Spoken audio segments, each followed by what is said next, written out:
All right. Good morning, good afternoon, good evening, wherever folks may be.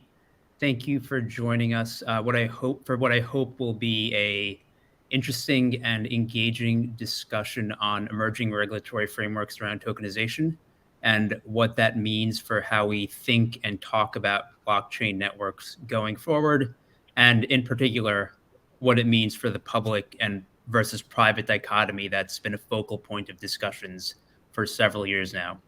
My name is Manoj Ramia. I'm the general counsel at Digital Asset. We are we have a blockchain technology that's used in live tokenization platforms today. And I'm going to throw it over to Diego to introduce himself. Thanks, everyone. Yeah, my name is Diego Ballon. I'm a partner based in London. I work for Clifford and I specialize in financial services regulation with a particular focus on tokenization and prudential treatment of various assets and regulatory compliance. And Barnaby Nelson, I'm the CEO of the ValueExchange. We're a market research firm specializing in digital assets and post-trade processing. So we spend a great deal of time researching and tracking, as you said, Manoj, this dichotomy and how it's evolving over time. Definitely, as you said, one of the biggest themes of the day. Thank you both. So Barnaby, I'll throw it over to you now if you want to just expand on that a bit and what you're seeing in the market. Yeah, sure. I mean, and thanks very much for having me here to join in. I mean, I think this dichotomy has definitely been something, as I said, that we've been seeing every year. We've been doing an annual pulse check with Ossio called DLT in the Real World, which is a survey of pretty much all of the financial services community. And I think for me, a few years ago, we started tracking this whole public versus private question. And there are different words that we'll come on to in terms of whether we should even be using the words public and private. But for me, one of the key themes is ultimately that, where we come from. I'm just going to share a couple of slides. Where we come from is for the last few years, really, we've been very much in a kind of private until proven public kind of environment. So, from an institutional capital markets perspective, as you can see here, pretty much every asset class, every institutionally traded asset class that's being used in a digital private blockchain at the moment.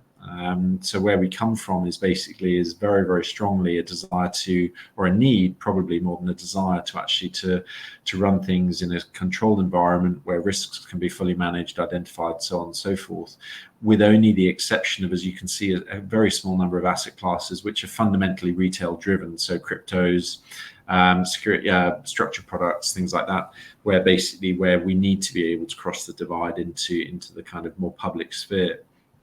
So we're very much coming from ostensibly a space of being very, very, very much private. But I think for me, one of the things that stood out from our research last year was ultimately that there is, from a market perspective, there's a clear desire to move much, much more in a public direction. So, I mean, it makes obvious sense, really, that, at the end of the day, when, the reason why people issue products is because they want people to buy them.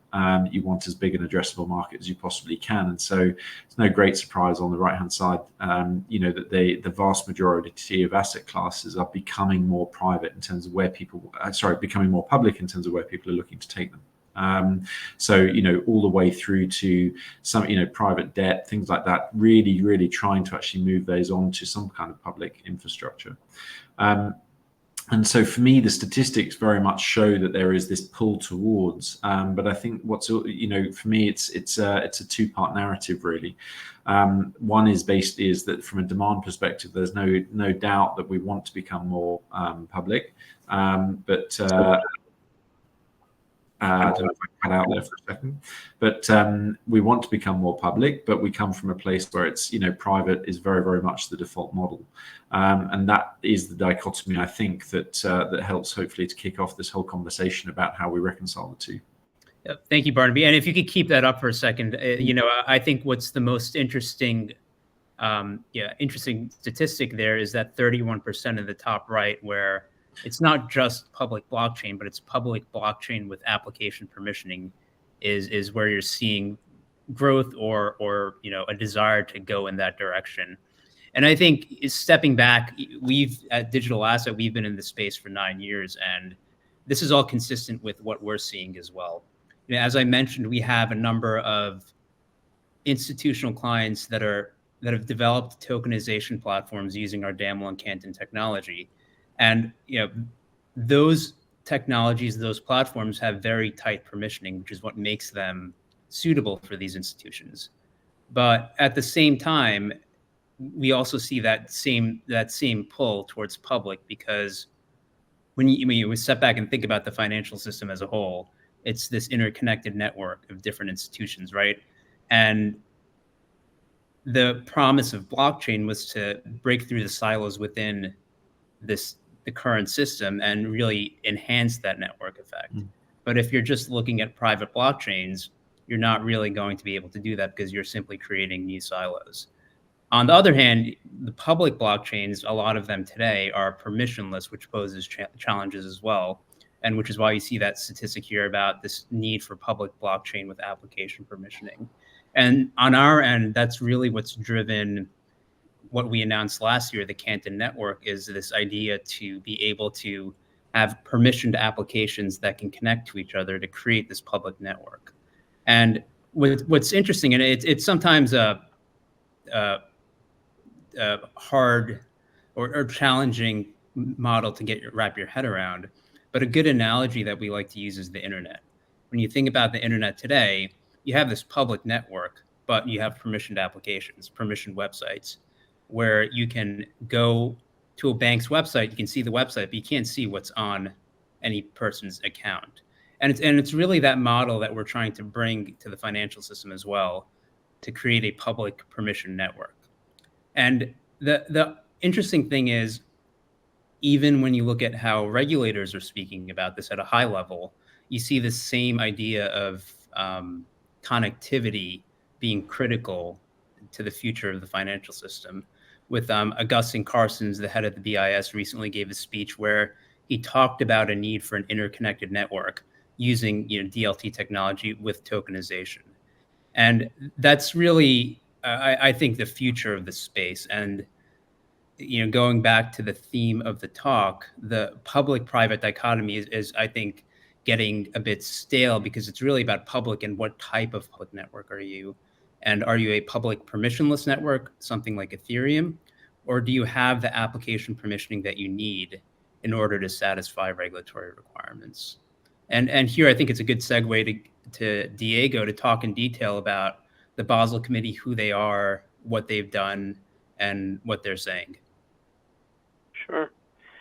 And I think maybe just taking one step back, just to level set, the Basel Committee for Banking Supervisors is a committee of basically technical experts that work in various central banks, mainly out of the G20, but it's really the OECD countries that comprise the Basel Committee. And all of these very clever, very technical bankers come together and define certain criteria which determine the prudential policy for banking institutions in the major jurisdictions and really globally.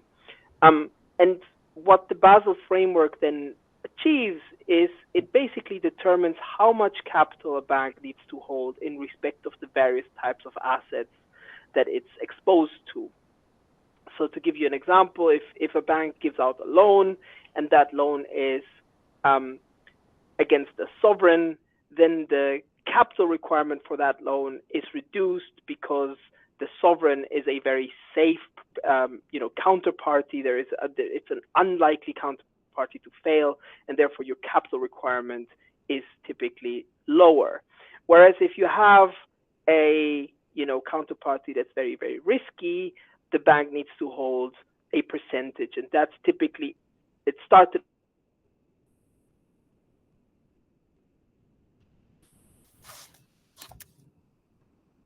I think we may be having some technical difficulties here.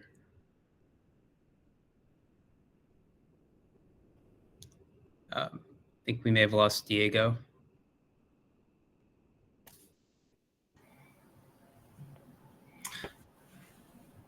Yeah, possibly.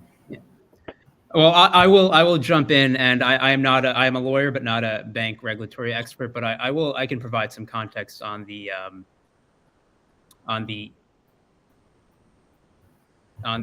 Basel requirements.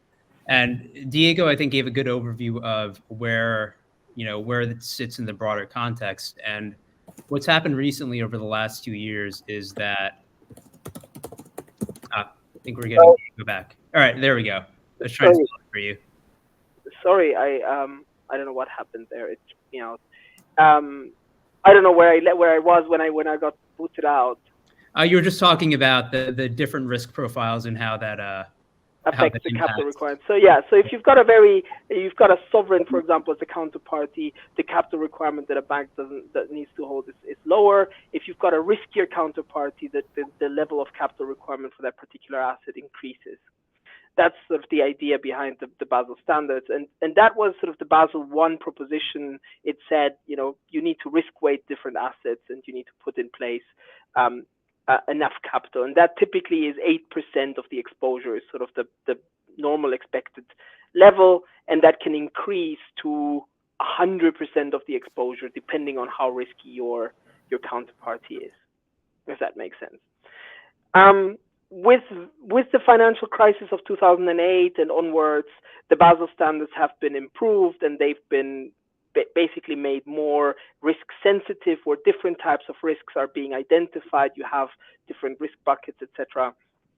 And they're now in constant flux, and so they're constantly being evolved so that we're picking up, or the banking sector is picking up all the right risks and is holding adequate levels of liquidity and capital when they're holding the assets. And so what happened with crypto assets is that there was a consultation last year which basically said, so how should we be treating crypto assets, and what's the capital requirement that a bank should be holding in respect of crypto assets? And as you might expect, the first question was, well, what do we even mean by a crypto asset? What is a crypto asset? And it was clear that people wanted to capture the Bitcoins of this world, which is absolutely fine. And then you have other types of assets that rely on DLT. And so the question was, what do we do with those assets? Yeah, so I'm sorry to interrupt you, but maybe just for our listeners or viewers, generally crypto assets are being defined as any asset that's, I think, natively issued on DLT or blockchain, right?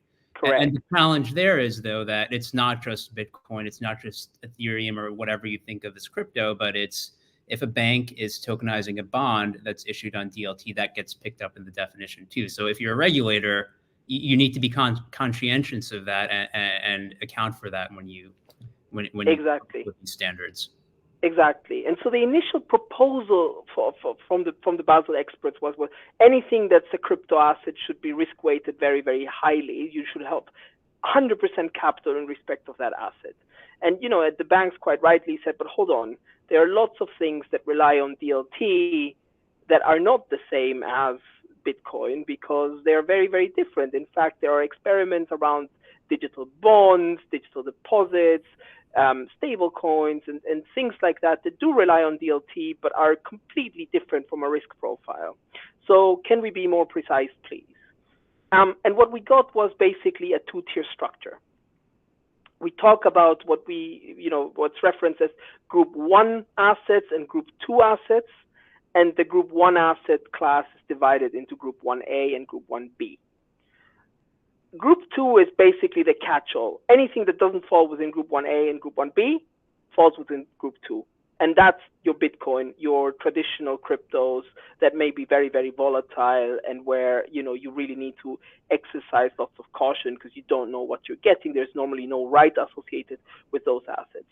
Those are not the assets that we're going to talk to today about, because those assets are the proper cryptos, and I think everybody sort of recognizes that you need to manage the risk, and the risk is much, much higher. What we're talking about today really is the Group 1 assets. Those are the interesting ones from a prudential perspective, and those are the ones that we are developing, because banks, due to the heavy regulatory burden they're on, need to manage risks. And the way they're managing their risks is they're sort of sticking to that type of asset. Now, I said there are two types. There's Group 1A and Group 1B. Group 1A is the asset that is an existing traditional asset, but that has been somehow tokenized. And I'm using the word tokenized very, very loosely. It's either been issued natively on the chain, or you have found a way of, tagging it onto a token that is on the chain. And that asset, therefore, could be a traditional bond, and that traditional bond is now tokenized and therefore lives on DLT and therefore qualifies as a crypto asset. Now, technically, that asset, is a bond, and so there will be an issuer of that bond. That issuer is going to be responsible for the liability under that bond, and we've got traditional methods of risk weighting that asset. Under the Basel framework, we would say, well, that bond is just, AAA or triple B or double B or whatever it is that the classification we would ascribe to that bond. That's how we would treat that bond. And the Basel Committee largely agreed with that, but they said, but hold on, because you're using DLT and there is an added layer of operational risk, we would like you to hold something called an additional risk add-on, because there may be risks that you haven't foreseen by using DLT. And the industry then sort of pushed back quite heavily on that, and they said, well, that doesn't make any sense, because yes, this is a novel technology, but if you force us to hold additional capital in respect of these types of assets, then we won't be able to develop it, because why would we go with a digital bond if the traditional bond is just cheaper to operate? It makes no sense. So there was quite a bit of back and forth, and what was finally settled was that the Basel Committee recommends that the individual member state regulator that is actually enforcing the Basel rules, and I'll talk about that in a second, is required to think about the risks and decide what or whether it wants to apply a risk add-on. And so normally the risk add-on could be 0, but it can go up all the way to 3%, I think, effectively. And so that's the margin that the regulators play with.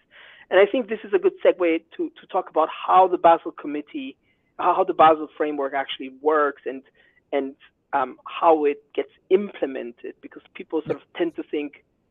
Sorry, Manoj, you wanted to. I was going to say, just to maybe frame this discussion, you talked at the beginning about Group 1 and Group 2. And so just for the audience, what happens if you're in Group 2 to your risk weighting? So if you're a Group 2 asset, your risk weighting is 1,250% of 8%, which if you work out, turns out to be 100% of the asset. So if I have an exposure of 100,000 pounds in Bitcoin, I need to hold, if I'm a bank, I need to hold 100,000 pounds of capital to protect against that asset. So that asset, can move around. Now, what's being proposed is that you can also, if you don't do anything, you need to hold 1-to-1 the capital. You can also hedge, and to the extent that you utilize adequate hedging methodologies, that capital liability of 1-to-1 can be reduced, and so you can optimize that. But the starting position is that you need to hold 100% of the asset in capital, of the exposure in capital. Mm-hmm. But if you're in Group 1, it's like you said, it's 8%, or depending on the asset. But depending on the asset, exactly, plus the risk add-on. So we're talking, the usual treatment plus the risk add-on if there is one. And so right now the risk add-on is a bit unknown, right? It's purely discretionary, like you said. It could be 0, 1, 2. It is, and let me explain that. So, as I was saying, so the Basel Committee is not a formal sort of elected thing, and it doesn't live in a particular jurisdiction. It's hosted by the Bank of International Settlements, but it's actually not part of the Bank of International Settlements. It's a committee that gets administrative support from the Bank of International Settlements. So what happens is that this Basel framework is published, and it becomes what we lawyers like to call soft law, because it's not really binding on anyone. It's just statements from very clever people, but still just statements. And then what needs to happen is that individual jurisdictions need to take it up and convert it into their law in their countries. Yeah? And because we've got clever people of the G20 and more that are participating in this, there's a very strong likelihood that that happens. And in fact, if you don't do it, you're sort of seen as the non-compliant kid on the block, and there is peer pressure between jurisdictions, and you're being bullied into compliance to some extent. And so what we see is that once the standards are out, there's normally a time frame by which jurisdictions need to put this in place. And for example, the EU would publish a publication, would do a consultation, and would then change their capital requirements directive so that it adequately reflects the new position under the Basel framework. The Bank of England would do that through their rule book. The Fed could do it via their rulemaking process, and so on. Different jurisdictions will have approaches. And so the latest one we've seen, I think, has been the Hong Kong Monetary Authority, HKMA. They have published a consultation to implement, and they've said the risk add-on in Hong Kong for the time being is going to be 0. Okay. So it will depend on each country how they want to implement it, and whether they want to leave the discretion in there or whether they want to fix it at 0, etc. So that's each country will make a decision to that. Right. And here I think it's also important that we talk about, all right, Group 2, 1,250% risk weighting, meaning effectively 100% capital subject to some adjustments for hedging. Group 1, the way I understand it is there are a series of classification conditions, right? In order for your crypto asset, which by default or is it right to say by default you're in Group 2 unless you meet these classification conditions? That's right. I think that's the right way of saying it. Right.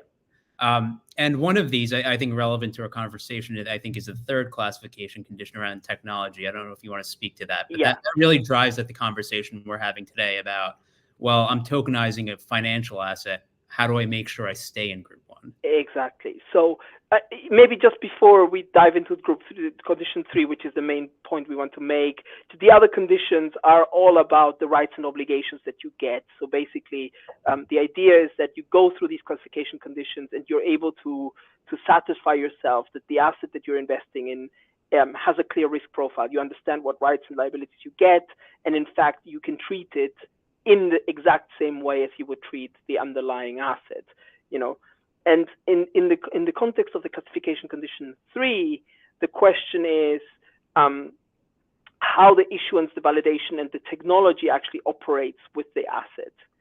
And in that context, what the Basel Committee has said in their previous consultation was that they don't like public blockchains, public permissionless blockchains. Permissionless, right? And I think that's the public key. Permissionless blockchain. Permissionless less so than public, right? Is really the driving word in their. That's right. Yeah. And they have, the way it worked was they sort of reserved judgment on it. They said in the consultation, we don't think that firms can truly understand the risks that come with public permissionless blockchains, and therefore we do not think that it is possible to manage those risks. And for that reason, in order to meet the classification conditions, it shouldn't be. But we're not deciding on this yet. So if you read the current standard, it doesn't actually say public permissionless is not allowed. The current standard just sort of leaves it open and forces you to make that assessment yourself. And if you know the background, that regulators just won't like it, right? Now the latest consultation, which is still live and will close end of. I think we're losing Diego there, but that consultation is closing at the end of March. And what the Basel Committee said in this latest consultation that came out in December 2023 was taking a more solidified stance against permissionless networks and saying that if you're using a permissionless network, and it's important to remember for everyone watching and listening that they don't use the word public, but rather permissionless. If you're using a permissionless network to tokenize a traditional financial asset, then the Basel Committee does not believe that you can satisfy that third classification condition, and you will wind up in group 2, which, as Diego said, as he's coming back. I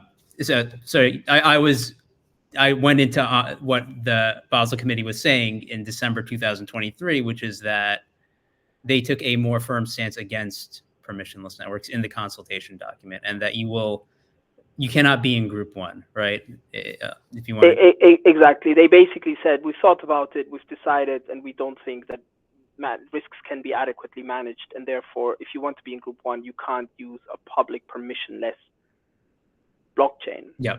And what are some of those risks that the Basel Committee was concerned about?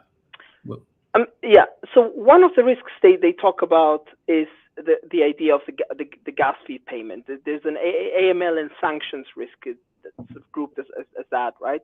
And the idea here is that, if you are operating a truly public permissionless blockchain environment and you need to pay gas fees, you have no control over who you're paying your gas fees to. And that could be a sanctioned entity, or it could be, somebody who is involved in terrorist activity and therefore you committing terrorist financing. So you have no way of checking who you're dealing with, and you are by adding transactions to the blockchain, you are effectively, and paying gas fees, you are effectively in risk of financing terrorist activity. Right. That's one of the concerns. The other concern is simply the question around how do you know that this is not that the structure is safe. It's a purely operational resilience type question, which is, we haven't tested this enough to be sure that you can build in adequate protections so that the public permissionless environment works. It's not the same, and I think they draw this big distinction. It's not the same to the internet example that we had in the beginning, because they said, unlike in the internet example where you basically just call out information, this is all about transmitting assets and sending assets from one place to another. Those are the concerns, if you like. Right. Maybe another way to frame it, or the way I think about it, is if you look at the expectations that banks have today over the aspects of a transaction over which they have control, the Basel Committee is concerned that when you move into a permissionless environment, you lose control over those aspects of a transaction. And so that increases the risk profile, even when you're dealing with a traditional financial asset. I think that's right. And I think they're drawing this distinction between the current existing sort of use of public servers and nodes, where I think the regulators presented as saying, well, currently the internet just doesn't allow you to transfer an asset. It's just about the information. And so it's a little bit safer. But if you were to use the internet to actually move property from one place to another, that would be a very different story, because the risks are much higher. I'm not sure if I agree with that premise, but I think that's the lens that they're looking at it from or through. Yep. And I think that's a good jumping off point to the broader discussion, taking it back to where Barnaby started, of where do market participants see the space going? What are their needs in terms of tokenizing financial assets? Because, taking an even bigger step back, why are we doing any of this, right? Is this because we just like playing with new technology, or is it because this technology offers real value and real cost savings? And we are seeing with our clients, with the projects we have today, with live in production asset issuances, that there are real cost savings associated with this. There are real efficiencies. There are real risk reductions. And that is also why you see regulators talking about this more and more. It's from my perspective, we spent the last several years talking about blockchain, and now we're talking about tokenization, which I think is a huge step forward, because we're talking about actual use cases and actual benefits. But within that context, now we get back to, well, what do we need from a technical perspective and a regulatory perspective? And this is where this idea of control that the Basel Committee is concerned about comes in. It's, in the US, even though, we may not be as far ahead in implementing these specific standards, you still see the same dialogue with the acting comptroller of the OCC talking about trustless versus trusted networks, right? What do you control? What do you have control over relative to what you have control over today? But I think, Manoj, if I may, to that point, I just think that's what's so, it's rare to say that you're a huge fan of regulation, but I think this is a great bridge ultimately between, exactly as you said, the business questions that we've all been asking ourselves for several years. This is a really valuable bridging point, and actually a first set of definitions that we can all start to look at. And okay, it's a version 1, but ultimately the feedback I've had initially, at least, has been people, a lot of the institutions have looked at this and said, yeah, this is pretty much the questions we were asking ourselves anyway. And so there's a great practicality about this, that as much as it's scary in terms of the outcomes of finding yourselves in group 2, there's a really valuable practicality of it to say, okay, well, now we've got a rule book. Now at least we can bend and shape the rule book like they will do, but ultimately we know what we're measuring ourselves to, which is fantastically useful. Right. There's always a debate about whether you need technology-specific regulations or you start with principles-based regulations and apply it to technology. And I actually think with this Basel, putting aside the infrastructure risk add-on, which is still a bit nebulous, the way you start with the classification conditions and think about those principles and think about those control requirements, particularly in that third classification condition, and then apply it to a particular technological implementation, which is permissionless networks as they currently stand. Because I'll note the Basel Committee does say we understand that the technology is evolving, and maybe in the future there might be permissionless networks where these concerns don't exist. But as they exist now, we don't think they meet the principles we set forth. Yeah. I mean, I think the other thing to mention is, and I'm so grateful, Manoj, that you guys are really developing a solution for this, because the issue with a rule like the Basel rule at the moment is that it creates sort of a really weird outcome, in that there are CASPs, or current of crypto asset services providers, that deal in the category 2 bucket, their day in, day out, who could pivot and they can tokenize things, they can tokenize a bond, no problem, they can. They've got the technology, they've got the knowledge, they operate, in some cases, their own blockchains. And so that could pivot into that space, leaving, strangely, the banking industry sort of slightly disintermediated from that asset class, which is weird, right? So you do need something that bridges that and that enables the banks to continue operating whilst at the same time satisfying these rules. And I think a lot of work needs to still be done, but people like me were pushing very hard to get the regulation right. But I'm so glad that there are people like you, digital assets, that are pushing the technology to do it the other way around. So it sort of squares the circle and finds a balance between what regulators expect and what the technology can deliver, and that's fantastic. Yeah, no, thank you. And it's been encouraging to see the way the regulations have developed, because we've approached the problem in a certain way from the get-go, with a focus on control at the core, control over who you transact with, and control over what information you see. Because we knew that as a regulated financial institution, you would have those requirements, not knowing what the actual regulations would be in the future, just knowing how things work today. And we've really built our product, our technology, and this whole idea of the Canton network around that principle. And I think as folks explore different public permissionless options and infrastructure around that, you really got to start thinking about, well, is that going to work for me going forward, given the way the regulations are going? And Barnaby, I'm going to give it to you now, because I think you've done something very cool around that with this tool you've developed. Yeah, no, look, I think for me, as I said, I'm enthusiastic about this regulation, mainly because, as I said, I think it talks to all of us in terminology also that we can understand. I think it's very easy. I think, Diego, to a little bit the point you were making, that there's a lot of stuff out there. There's the whole crypto world has kind of come up with its own language, its own stat, its own everything. And ultimately, I think a lot of risk managers in banks have found themselves, sitting there feeling like the Luddite in the room, saying, I just don't understand. You need to talk to me in a language I understand so that I can manage the risk of this. And I think for me, what's great about the BIS rules is that ultimately this is developed by kind of neo bankers for bankers kind of thing, and so it's kind of from the inside out.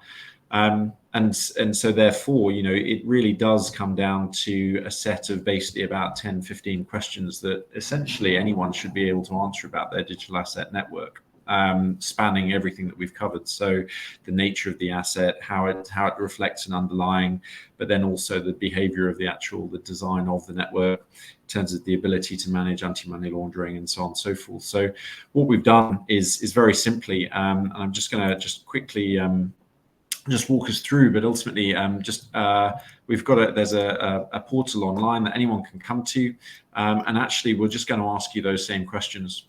So essentially, basically, you've effectively just tell us essentially how you would answer the various questions. Obviously it matters who you are and where you are, but ultimately going one by one, this is a quick demonstration of what Diego was explaining, taken from the guidelines.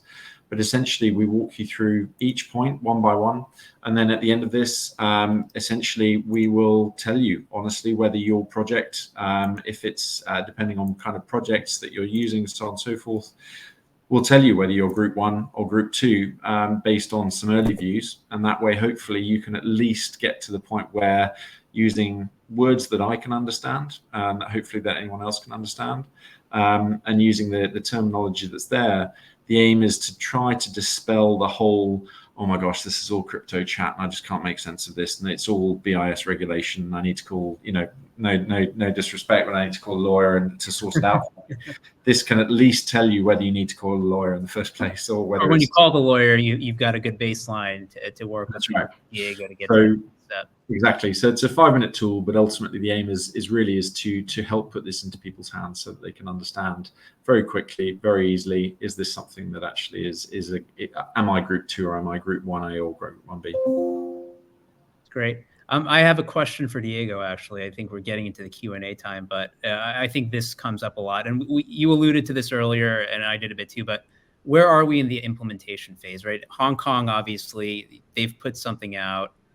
But in terms of Europe, in terms of the UK, in terms of the US, do you have a sense of timing, which way they're leaning? I think in the US, we're still focused on the Basel endgame, and correct me if I'm wrong, that does not include the crypto asset standards right now. That's mostly big bank capital requirements, right? Not right now. Yes, I think that's right for the US. I think in the UK, we've seen Bank of England already sort of putting out a consultation or mentioning the fact. Oh, I think we're losing Diego here. But yeah, my understanding is right, they're putting out a consultation in once Diego gets back, I'll let him speak in detail about that. And Europe as well, I believe the Capital Requirements Directive, CRD, there are draft proposals floating around. We're not quite sure of the timing implications. And, I'm looking at the questions to the side as well. I know someone asked about stablecoin. And so that's where, when Diego spoke about Group 1A and Group 1B, Group 1B is where stablecoins would fall in. And the latest consultation actually proposes some new rules or guidelines around, how do you get that stablecoin into Group 1B versus Group 2?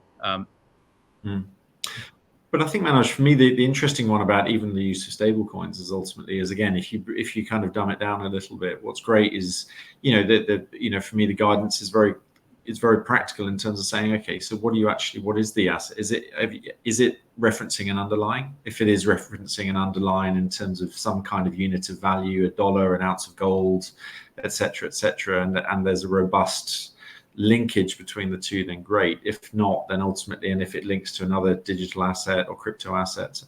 So for me, it's great because it actually puts it back into, it takes everything back into a traditional context, which I think also goes to the Ethereum point, which was in the questions as well, which is kind of, at the end of the day, if you feel that you can have sight of basically of the sanction risks that Diego was saying and the anti-terrorism financing piece, then ultimately, then great. If you don't feel that you've got sight of that, it doesn't really matter who the provider of the network is. If you've got no sight of it, then frankly, you're route 2. Right. And what's interesting there is it goes back to this idea of are the regulators painting a technology with a broad brush, or are they coming at it from a principles perspective, right? Yeah. Yeah. And exactly. Here, it's really just going back to those principles of what do you have control over. But at the same time, I think with something like Ethereum, it's a bit tricky to see where those principles clearly apply, given how permissionless it is. Yeah. I think the other thing to bear in mind is that there will be always color in the local implementations and what the rest of the framework sort of says. And the reason I mention this is because you can see that in Europe, where we've got pilot regulations, and in the UK, where it's a sandbox regime, where regulators may be persuaded to allow a little bit of extra risk for the benefit of testing, etc., and getting comfortable with the uses of various models of technology, right? So you could have solutions which help you develop that understanding from the regulator, which you then roll out later on and manage risks, etc. But you do it in a sandbox environment. So I think it's really important to think about how this whole thing is going to play out in practice in light of other regulations that may be available in the particular jurisdiction. And Diego, yeah, it looks like we've got you on audio, but in terms of, you may have cut out when we were talking about this, but in terms of timing in the European Union, do you have a sense of when you'll see that implementation, and subject to whatever changes or local flavors might come about? I think it's going to be at least 2 years for the binding regulation to be out, because by the time this is agreed, I think the time frame for implementation is 2025, but then you'll need consultations for CRD. CRD is being discussed at various other levels. There are lots of other issues with the latest CRD changes on branches and other things. And so I'm not sure that this is going to make it into that cut. So we'll have probably another amendment to CRD, which is going to come out and do this. So my estimate's probably not before 2026. And in terms of your statement earlier, it's soft law. If I'm a bank, though, should I expect that directionally, even if the details aren't going to be exactly the same, that directionally this is where we're headed, and I should be, I should be thinking about this, even if I have some time before there's an actual implementation in the EU, even though there is an implementation in Hong Kong already?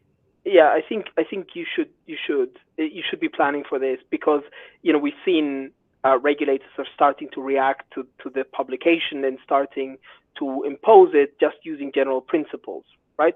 So as a regulator, you'd say, you're a bank, you need to manage your risks anyway, you need to have adequate systems and controls.